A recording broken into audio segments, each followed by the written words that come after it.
آج ہم بات کریں گے ایک ایسے شاگرد کی جو یسوع کے سب سے قریب تھا، ایک ایسے شاگرد کی جس نے اپنی جان تک سچائی اور ایمان کے لیے قربان کر دی۔ یہ کہانی صرف ایک شخص کی نہیں، یہ کہانی ہے وفاداری، قربانی، غیرت، ایمان اور خدا کے بلاوے کی۔ آئیے اس عظیم شخصیت کو گہرائی سے جانتے ہیں۔ اس ہستی کا نام یعقوب ہے۔ یعقوب کو بائبل میں بعض اوقات جیمز دی گریٹر یعنی بڑا یعقوب کہا گیا ہے۔ یہ فرق اس لیے رکھا گیا تاکہ اسے چھوٹے یعقوب سے ممتاز کیا جا سکے۔ یعقوب کون تھا؟ زبدی کا بیٹا یوحنا کا بھائی، پیشے سے مچھیر زبردست جسمانی طاقت، غیرت مند، تیز مزاج، وفادار، ایمان میں پختہ۔ بائبل کے مطابق یسوع نے یعقوب اور اس کے بھائی یوحنا کو ایک خاص لقب دیا، یعنی گرج کے بیٹے۔ یہ ان کے گرم، جذبہ مند اور غیرت والے رویے کی وجہ سے تھا۔ یعقوب اپنے باپ زبدی کے ساتھ سمندر کے کنارے مچھلیاں پکڑ رہا تھا۔ کشتی میں جال موجود تھا۔ زندگی کا معمولی سا دن تھا، لیکن اسی روز وہ لمحہ آیا جس نے اس کی زندگی بدل دی۔ یسوع سمندر کے کنارے چل رہے تھے۔ ان کی نظر دو بھائیوں پر پڑی، یعقوب اور یسوع نے صرف ایک جملہ کہا، میرے پیچھے ہو لے، میں تمہیں آدمگیر بناؤں گا۔ اور بائبل کہتی ہے کہ انہوں نے فوراً جال چھوڑ دیے اور یسوع کے پیچھے چل دیے۔ یعقوب کی یہ فوری اطاعت ہی اس کی عظمت کا پہلا ثبوت ہے۔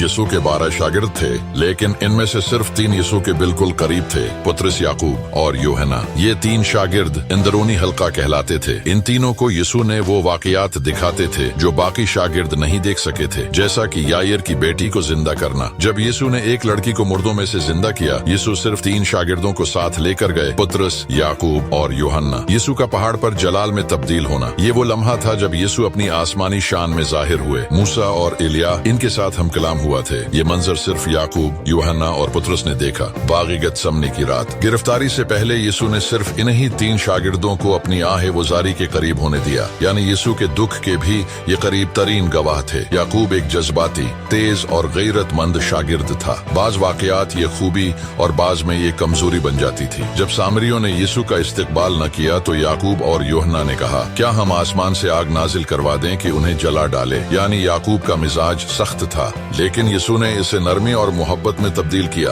یعقوب اور یوحنا کی درخواست۔ ایک مرتبہ یعقوب اور یوحنا نے یسوع سے درخواست کی۔ انہوں نے اس سے کہا، ہمارے لیے یہ کر کہ تیرے جلال میں ہم میں سے ایک تیری دہنی اور ایک تیری بائیں طرف بیٹھے۔ یہ خواہش طاقت کی نہیں تھی، یہ خواہش تھی کہ مسیح کے سب سے نزدیک رہیں۔ یسوع نے کہا، کیا تم وہ پیالہ پی سکتے ہو جو میں پینے والا ہوں؟ یعنی کیا تم مصیبت، دکھ اور تکلیف اٹھا سکتے ہو؟ اور یعقوب نے جواب دیا، ہاں، ہم پی سکتے ہیں۔ یہ وعدہ بعد میں سچا ثابت ہوا۔ یعقوب نے واقعی وہ پیالہ پیا، دکھ کا پیالہ، قربانی کا پیالہ اور شہادت کا پیالہ۔ یعقوب کی شہادت۔ بائبل کے مطابق یعقوب وہ پہلا رسول تھا جسے یسوع کے نام پر قتل کیا گیا۔ ہیرودیس بادشاہ نے اسے گرفتار کیا اور مسیحیوں پر ظلم شروع ہوئے اور یعقوب کو تلوار سے قتل کر دیا گیا۔ یعقوب کی موت کا مقصد اسے خاموش کرنا تھا، لیکن اس کی شہادت نے کلیسا کو مضبوط تر کر دیا، کیونکہ یعقوب نے دکھایا کہ ایمان جان سے زیادہ قیمتی ہے۔ یعقوب کا کردار، ایمان اور وراثت۔ یعقوب آج بھی مسیحی دنیا میں ایمان، قربانی اور وفاداری کی علامت ہے۔ اس نے ہمیں سکھایا، بلاوے پر فوراً لبے کہنا، ایمان پر قائم رہنا،